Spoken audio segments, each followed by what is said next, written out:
Hi, this presentation is going to spotlight the Soviet Union between World War I and World War II.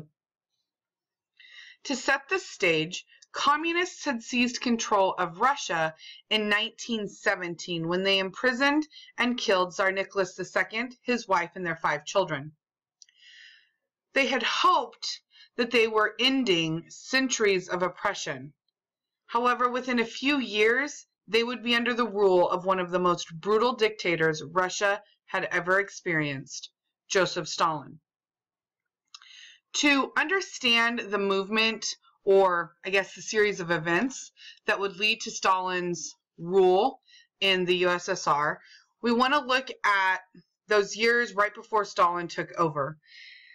After the Russian Revolution, communists will take control of Russia, changing the name from Russia to the Union of Soviet Socialist Republic, or the USSR.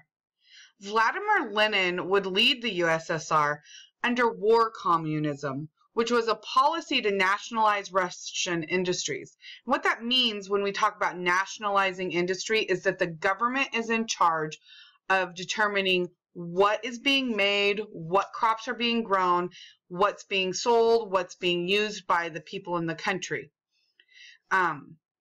So what happens, though, is that this war communism is actually going to take the USSR to a near economic collapse. In response, Lenin is going to introduce this concept of new economic policy, or the NEP. And the NEP would nationalize some industries, so the government would be in control of certain industries, while it would allow some private businesses to operate. In 1924, Lenin dies, and this opens a vacuum, a power vacuum, and Joseph Stalin is going to take over. And by 1928, Stalin, who is now in charge of the USSR, is moving back to what is called a command economy, which is where the government is once again in control of all aspects of the economy. The USSR under Stalin is going to be more severe than what the USSR looked like under Lenin.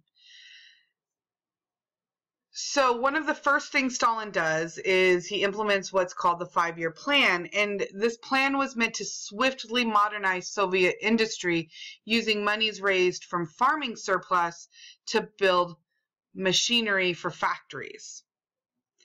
But under the 5-year plan, basic normal citizens would suffer because peasants who had worked land for generations were forced to give up their farmlands to be collectively grown. And what that means is they take all these smaller farms where families can grow crops and give some of them to the government. They were forced to give up all that land, and these big company, or these company men, would be in charge of determining how much crop needed to be grown, and all crop surplus was being sent being sent to be sold in order to pay for all of this new industry and this new machinery being built. In fact, even with crop failure, the industries in Russia are actually going to grow because they're emphasizing the urban industries and the factory building so much. The Soviet economy is actually going to be growing during this time. Let's shift gears a little bit and talk about how Stalin was going to rule the USSR. Stalin rules through fear tactics, and he uses his dictatorship and his military in order to essentially exterminate anyone who voiced concern or opposition to him. Other things that happened was that religion was essentially obliterated and wiped out under Soviet rule. Artwork like paintings, music, and writings were actually subject to heavy government control and censorship.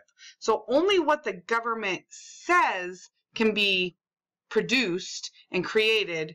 That's all that's being produced and created. So they're controlling every single message that is sent out to the Russians. So the Russian government, it seemed on the surface like it was a parliamentary body. and it would meet twice a year. But in reality, it was the Council of Ministers who would make decisions. And Stalin controlled this Council of Ministers. So it essentially makes him what we would call like a near dictator. He's just inches away from being a true all-out dictator. Stalin's dictatorship would be harsh. He would use something called a purge or a mass extermination to rid the USSR of anyone he felt disloyal to the party or disloyal to him. He would use public executions and trials to instill fear in people.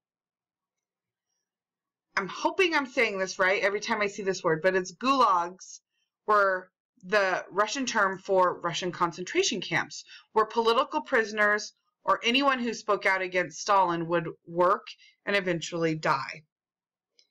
The foreign policy of Russia is really interesting. Unlike what we're going to see with Germany in a little bit, Russia wanted the acceptance of world leaders because it kind of validates what they're doing and it validates the communistic movement.